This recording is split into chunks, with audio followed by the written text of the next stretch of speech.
चलिए हमारे साथ गजेंद्र सिंह शेखावत जी जुड़ गए हैं। खमा गणिसा, माफ करिएगा, बीच में संपर्क टूट गया था। शेखावत जी, एक बहुत बड़ी जिम्मेदारी आपके जिम्मे है और ये जिम्मेदारी है हर घर तक आपको जल पहुंचाना है। तो सीधा सवाल तो यही आपसे कि कितने घरों के नलों में जल पहुंचा? देखिए, जब 5 साल पहले 2014 में पहली बार प्रधानमंत्री बनने के बाद में लाल किले के प्राचीर से माननीय प्रधानमंत्री जी ने इस बात की घोषणा की थी कि हम हर घर तक बैंक का खाता पहुंचाएंगे, तो बहुत सारे लोगों ने इसमें आशंका व्यक्त की थी, शंका व्यक्त की थी, कई सारी चुनौतियों की बात की थी, लेकिन वो सपना पूरा हुआ। माननीय प्रधानमंत्री जी ने कहा कि हम हर घर में शौचालय बनाएंगे। महात्मा गांधी जी की 150वीं जयंती तक देश को खुले में शौच से मुक्त करेंगे।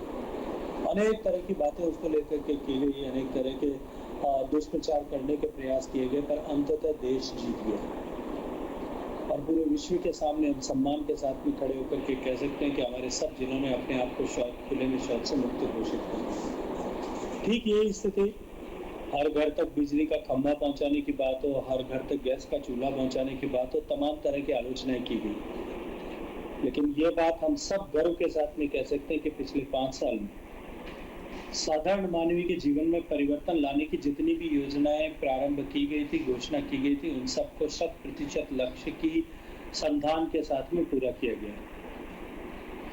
माननीय प्रधानमंत्री जी ने इस बार प्रधानमंत्री बनने के बाद जल का विषय कि हर घर तक हम जल पहुंचाएं, ये संकल्प देश के सामने लाल किले से रखा। हमने 5 साल की कार्य योजना बनाकर राज्यों के साथ में शेयर किया, राज्यों को आग्रह किया, क्योंकि जल प्राथमिक रूप से राज्य सरकारों का विषय है। संविधान प्रदत्त व्यवस्था के अनुरूप राज्य का विषय होने के नाते हमने उनसे आग्रह किया कि अपनी कार्य योजनाएं बनाएं।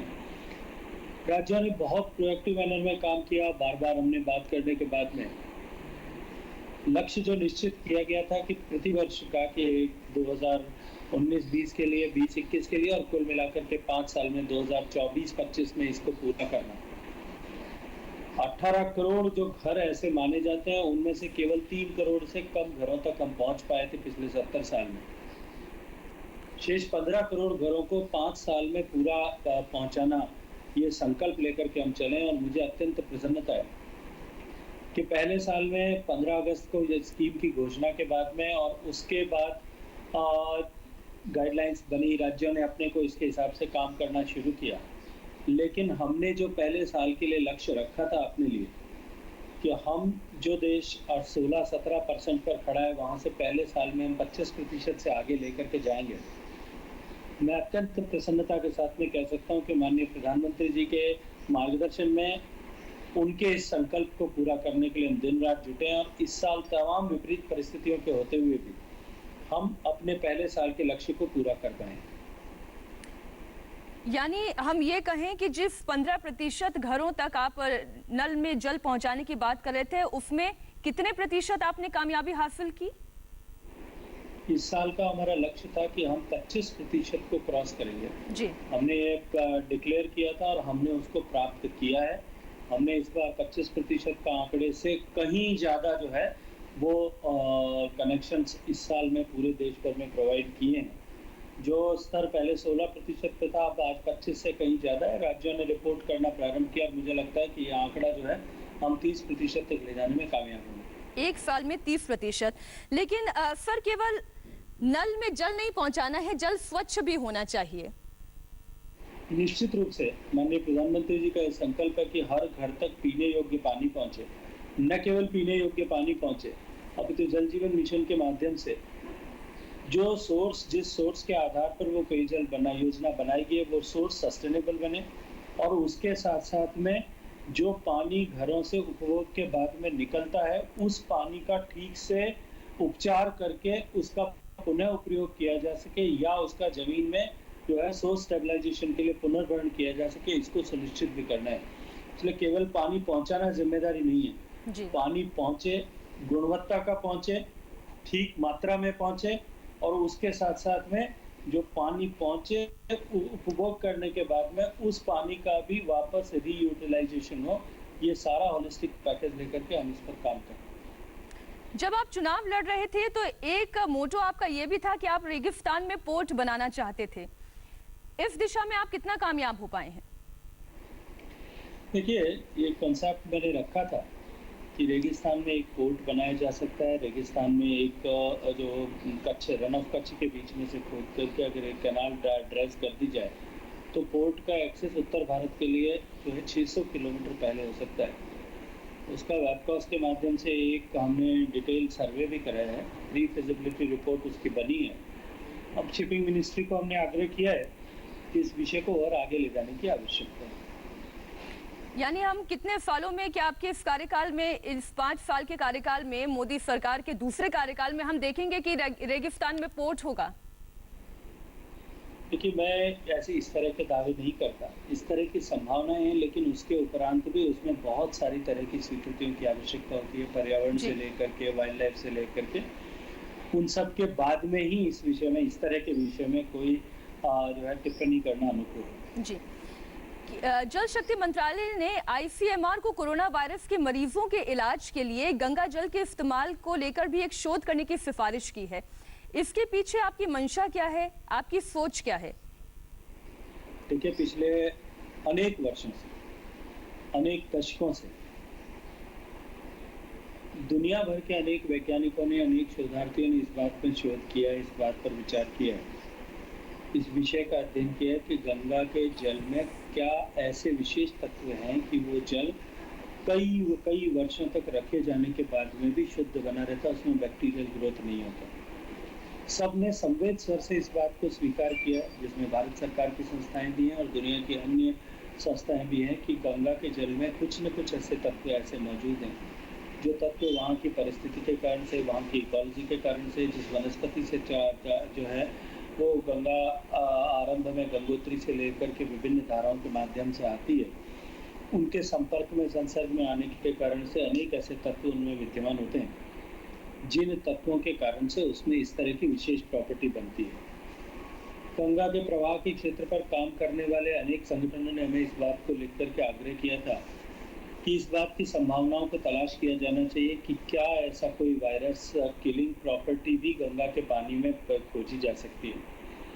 हमने उन सबको, उनके जो आग्रह थे, जो प्रतिवेदन थे, क्योंकि देश में आधिकारिक रूप से ऐसे विषयों पर खोज करना, अनुसंधान करने का काम आईसीएमआर को, हमने उनको भेजा था और आग्रह किया था कि वो अपनी विवेक के अनुसार निर्णय करें। आईसीएमआर ने उसका अध्ययन किया है और आईसीएमआर ने अभी कहा है, क्योंकि अभी समय, हमारी प्राथमिकता कोरोना की वर्तमान परिस्थिति में कोरोना के टेस्ट, उनके उपचार, उनके वैक्सीन और अन्य उपचार की खोज पर है, इसलिए हम इस विषय को अपने संज्ञान में रखते हुए बाद में समय रहते इस पर अवश्य ही रखेंगे। लेकिन जो बात आप कह रहे हैं उसे सुनकर दर्शकों को ये अनुभव होगा कि आप ये कहना चाह रहे हैं, जल शक्ति मंत्री ये कहना चाह रहे हैं कि गंगा जल से कोरोना भाग जाएगा, ये भी संभावना है? क्योंकि मैंने ऐसा न तो दावा किया, न मैं ऐसा कह रहा हूँ। मैंने आपको स्पष्ट शब्दों में कहा, मुझे लगता है कि शायद मेरे समझाने की क्षमता आपकी समझने की क्षमता का मैच नहीं हो रहा है। मैंने कहा कि जो संगठन वहाँ काम कर रहे हैं, संस्थाएं काम कर रही हैं, उन्होंने प्रतिवेदन किया है, अपने अनुभव के आधार पर किया है, उनके अनुभव के आधार पर जो उन्होंने प्रतिवेदन किया है उसको हमने आईसीएमआर को भेजा है। अंतिम निर्णय आईसीएमआर को करना है। जी जी, अब हम थोड़ा सा राजस्थान की भी दिशा और दशा पर आते हैं। सर, आर्थिक पैकेज को जिस तरीके से इस वक्त केंद्र संजीवनी के तौर पर देख रहा है, राजस्थान के मुख्यमंत्री अशोक गहलोत उसे गुमराह करने वाली नीति के तौर पर देख रहे हैं। मुझे लगता है कि कुछ लोगों का स्वभाव ऐसा होता है कि वो हर एक विषय में गुमराह करना, विषय को विषय के से भ्रमित करना और खुद अपने आप में जो है उसको लेकर के कंफ्यूज बने रहना, ये उनकी नियति और नियत का हिस्सा होती है। राजनीति में विरोध करना, विपक्ष की भूमिका निभाना, ये जो सामान्य विषय हो सकता है, लेकिन ऐसी परिस्थिति में जब पूरे विश्व एक आपदा के दौर से गुजर रहा हो, हमारा देश भी उस संघर्ष के दौर से गुजर रहा हो, उस समय में अपनी खोई हुई राजनीतिक सरजमीन को तलाश करने के लिए राजनीतिक महत्वाकांक्षाओं की पूर्ति के दृष्टिकोण से या अपने आकाओं को खुश करने मात्र के दृष्टिकोण से दिए गए बयान, मैं ये जानता हूँ और मानता हूँ कि जनता इन सब विषयों को बहुत गंभीरता के साथ में देखती समझती है और वो वास्तव में खुद अनुभव कर रही है कि कौन कब और क्या कर रहा है। समय रहते पहले भी जनता ने ऐसे सारे लोगों को जवाब दिया है। मुझे लगता है एक बार फिर उन लोगों को संपूर्ण जो है अनुकूल जवाब देश की जनता ऐसे जब समय आने पर अवश्य देगी। राजस्थान के मुख्यमंत्री का कहना यह है कि लाखों करोड़ का जो सरकार पैकेज देने की घोषणा कर रही है, दरअसल वो पैकेज तो कर्ज है, जबकि इस वक्त लोगों को डायरेक्ट मदद की जरूरत है, उन्हें क्रेडिट नहीं चाहिए। देखिए, मैं एक बात आपको कहना चाहता हूँ, आपके चैनल के माध्यम से सब दर्शकों को कहना चाहता हूँ, दो तरह के विषय होते हैं। एक होता है एंटाइटलमेंट के आधार पर सहयोग करना, जी, जो कांग्रेस के सरकारों ने आज तक किया, केवल तुष्टीकरण की राजनीति के माध्यम से, वोट बैंक की राजनीति करते हुए उन्होंने एंटाइटलमेंट के आधार पर जो कुछ उनके चाहते थे उन्हीं लोगों को कुछ न कुछ देना, इस नियत के साथ में काम किया। माननीय प्रधानमंत्री जी का जो विजन है वो ये है कि हम लोगों को एम्पावरमेंट के लिए पैसा दें, उनको एम्पावर करने के लिए पैसा दें। निश्चित रूप से आपने और आपके दर्शकों ने ये कहानी सुनी होगी कि एक भूखे व्यक्ति को यदि आप एक मछली दें तो वो शायद एक टाइम का पेट भर सकता है। निश्चित रूप से वो तत्काल सहायता है, लेकिन यदि आप उसको एक मछली पकड़ना सिखा दें और मछली पकड़ने का संसाधन दें, उसको कांटा और हुक दें, तो वो जीवन भर मछली पकड़ करके अपना और अपने परिवार का पेट पाल सकता है। ये विचारधारा का जो मुझे लगता है समझ का फर्क है। हम लोगों को एम्पावर करना चाहते हैं, उसके लिए इकोसिस्टम प्रोवाइड करना चाहते हैं, उसके लिए फाइनेंशियल सपोर्ट प्रोवाइड करना चाहते हैं। और जहां तक डायरेक्ट बेनिफिट ट्रांसफर की बात है, मैं आदरणीय मुख्यमंत्री जी के लिए और आपके दर्शकों की जानकारी के लिए बताना चाहता हूँ कि जो तत्काल आवश्यकता थी जब कोरोना की आपदा आई, तब सीधे गरीब कल्याण पैकेज के माध्यम से 1 करोड़ से 1,70,000 करोड़ रुपए का प्रावधान किया गया और उसमें से उसके माध्यम से 62,000 करोड़ रुपया देश के 42 करोड़ गरीबों के खाते में भेजा गया, चाहे वो दिव्यांगों के, चाहे वो विधवाओं के, चाहे वो वृद्धजनों की पेंशन के रूप में हो, चाहे किसानों को किसान सम्मान निधि के रूप में हो, चाहे उज्ज्वला के खाते से सीधा जो है गैस का कनेक्शन सिलेंडर भराने के लिए पैसा दिया गया हो, या जो है ऐसी जनधन अकाउंट जो लेडीज जिनको होल्ड करती है उन सब के खाते में डायरेक्ट 3 महीने के लिए 500-500 रुपए की किस्त देने की बात हो। मुझे लगता है कि कुछ लोगों को, जैसा मैंने कहा, हर एक विषय में राजनीति और केवल राजनीति करने का स्वभाव है, उन लोगों को ये विषय नजर नहीं आएंगे। अच्छा शेखावत जी, राजस्थान में जिस तरीके से कोरोना के केसेस बढ़ रहे हैं, इन बढ़ते केसेस को आप किस तरीके से देख रहे हैं? क्या ये राजस्थान सरकार की कोई विफलता है या फिर ये विपदा ही इतनी बड़ी है कि इसमें राज्य सरकार के हाथ से बात इसलिए आगे निकल गई है, फिर चाहे वो राजस्थान हो या कोई और सरकार ही क्यों ना हो? देखिए, आपदा निश्चित रूप से गंभीर है, पूरा विश्व इसकी चपेट में है। भारत में भी उसी क्रम में जो है केसेस बढ़े हैं। हालांकि भारत की आबादी के अनुरूप यदि हम तुलना करें, दुनिया के 15 बड़े देश जिनमें सबसे ज्यादा प्रभाव है, सबसे ज्यादा प्रभावित देश, उनकी कुल जनसंख्या लगभग 142 करोड़ है, जिसमें अमेरिका से लेकर के और जो पहले फर्स्ट 15 अफेक्टेड कंट्रीज हैं एक्सेप्ट इंडिया, वो सब उसमें शामिल है। हिंदुस्तान की आबादी 137 करोड़ के लगभग है। वो 15 देशों में कुल मिलाकर के जितने केसेस पॉजिटिव आए हैं उसकी तुलना भारत से सामान्यतः की जा सकती है। अब आप खुद ही कल तुलना करके देख लीजिए कि भारत की परिस्थिति उसके परिप्रेक्ष्य में कहाँ है, और यदि इस सब का श्रेय किसी एक व्यक्ति को जाता है तो वो देश के प्रधानमंत्री को जाता है कि उन्होंने समय रहते निर्णय किए, कठोरता के साथ में उन निर्णयों का पालन करने का आग्रह किया और देश की जनता को अपने व्यक्तिगत प्रभाव के आधार पर आह्वान करके उनको ड्राइव करके उनको एक सामान्य जागरूकता का भाव जो है उन सब में पैदा किया। उसका परिणाम है कि आज भी हम दुनिया के परिप्रेक्ष्य में कंपैरेटिवली बहुत सेफ जोन में। आज पूरे देश दुनिया भर में इन पहले 15 देश जिनकी जनसंख्या भारत के लगभग बराबर है, उसमें 150 करोड़ और उसमें टोटल अब तक जो है वो लगभग 2-2.5 लाख लोगों की मृत्यु हो चुकी है, जबकि भारत में तो ये आंकड़ा अभी भी 4,000, 5,000, 6,000 के आसपास है। ऐसी परिस्थिति में आप चाहे नंबर ऑफ केसेस से तुलना करें, चाहे नंबर ऑफ डिसीज से तुलना करें, चाहे नंबर ऑफ एक्टिव केसेस से तुलना करें, भारत निश्चित रूप से अच्छी परिस्थिति में है। और जहाँ तक राजस्थान का प्रश्न जी, है, जी। जहाँ तक राजस्थान का प्रश्न है, निश्चित रूप से उस क्रम में राजस्थान में भी केसेस बढ़े हैं, पर इनिशियल स्टेज में राजस्थान की सरकार जब भीलवाड़ा में केसेस का जब इस बीमारी का प्रारंभ हुआ था, उस समय में भीलवाड़ा में जिस तरह से जनता ने सहयोग किया, जिस तरह से वहाँ के स्थानीय प्रशासन ने काम किया, और उस भीलवाड़ा मॉडल की सफलता का श्रेय लेने की होड़ में सरकार जिस तरह से अपनी पीठ थपथपाने में व्यस्त हो गई, उसका परिणाम हुआ कि जयपुर और जोधपुर में हाहाकार फैल गया। सरकार अपनी राजनीतिक मजबूरियों के बाद चलते वहाँ ठीक से जो सरकार भीलवाड़ा में जो है मॉडल की सफलता का श्रेय ले रही थी, वो अपनी नाक के नीचे जयपुर में और मुख्यमंत्री जी के लोकसभा क्षेत्र में विफल हो गई। और उस विफलता का परिणाम था कि बाद में जनता का दबाव जब बढ़ा तब उनको कर्फ्यू लागू करना पड़ा, और उसके बाद में जिस तरह से हालात बिगड़े, उनको संभालने में सरकार को निश्चित रूप से जो है वो नाकों चने चबाने पड़े। अब जाकर के कुछ हालात सामान्य होने लगे। मैं ये चाहूंगा कि अब जो है सरकार कम से कम राजनीति को छोड़ करके केवल और केवल जनता की सुरक्षा और संरक्षा के दृष्टिकोण से काम करे, तो हम निश्चित रूप से राजस्थान को इस आपदा से देश के साथ साथ में बचाने में कामयाब होंगे। एक सहज सवाल मेरे मन में आ रहा है शेखावत जी, आप जोधपुर से एमपी हैं, मुख्यमंत्री अशोक गहलोत जोधपुर जिले से ही आते हैं, फिर भी इतना कम्युनिकेशन गैप क्यों है? आपने हाल ही के दिनों में कहा कि अशोक गहलोत अगर एक फोन करते तो आप रोज 100 ट्रेनें उपलब्ध करा देते।